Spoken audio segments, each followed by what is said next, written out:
Lawyers are seen to be situational experts and courtroom superheroes, but what happens outside the courtroom seems to be a mystery. Legal movies are some of the best movies to watch if you are looking for a thriller. Legal movies focus attention only on one lawyer, a bunch of badass legal practitioners, and their ruthless legal exploits. The following are the top 10 legal or lawyer movies that have ever been released.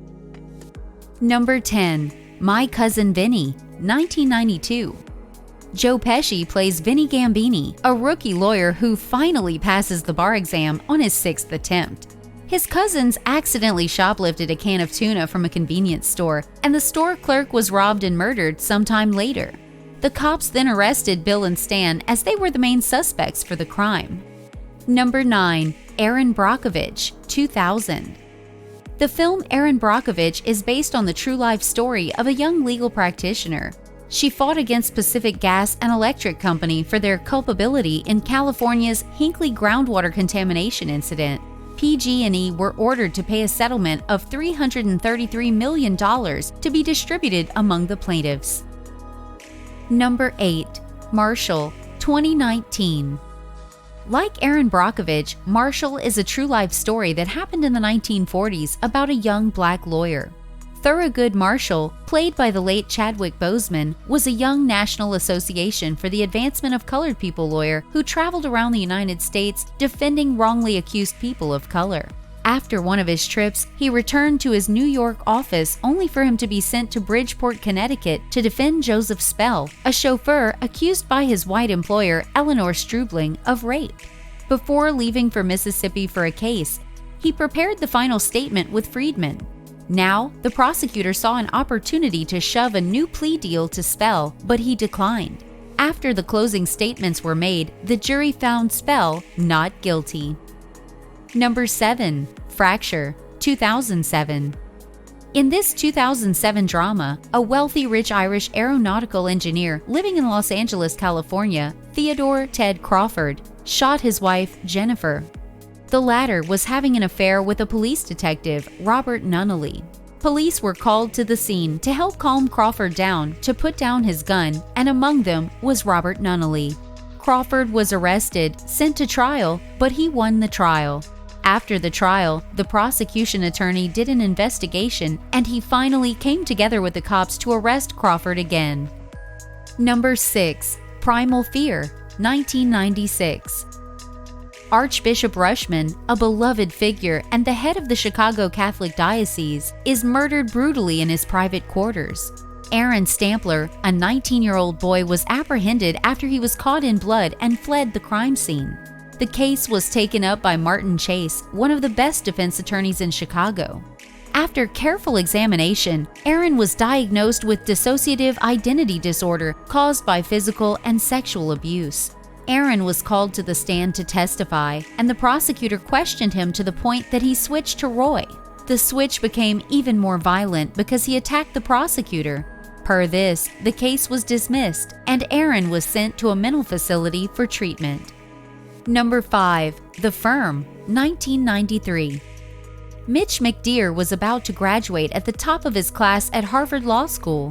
He found suspicious documents in his senior partner's locker at his vacation home. Mitch agreed to provide the FBI with information in return for $1.5 million and the release of his brother. Number 4. The Verdict, 1982. This movie is a storyline about a boozing lawyer who saw an opportunity to salvage his legal career by taking a malpractice case that was meant to be settled to trial. In this movie, a young lady is given general anesthesia during childbirth at a Catholic hospital. After, she choked on her vomit and was left comatose and on a vent. All the parties involved in the case were ready for a settlement offer, but Frank declined all the offers and sent the case to trial instead.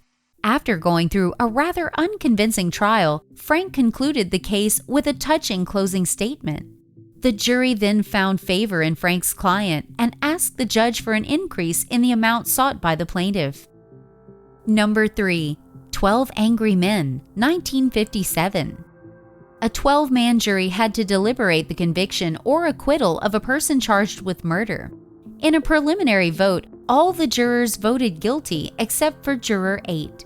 He tried convincing all the other jurors until he revealed that his relationship with his son is why he sees the suspect as guilty. Number 2. The Lincoln Lawyer, 2022. After a bad year of drug addiction and almost a near-death incident, Mickey Haller comes back to practice law after a fellow lawyer who was murdered left him his entire law firm and case. After 2 divorces, Mickey Haller leaves alone, but occasionally spends time with his daughter and ex-wife. After taking over the firm, he also took on one of the biggest cases in Los Angeles at the time, the case of a tech guru who was suspected of having murdered his wife. With little time to prepare, he had to go on trial for his client in just a few days. As the name suggests, he preferred working in his Lincoln car instead of his office.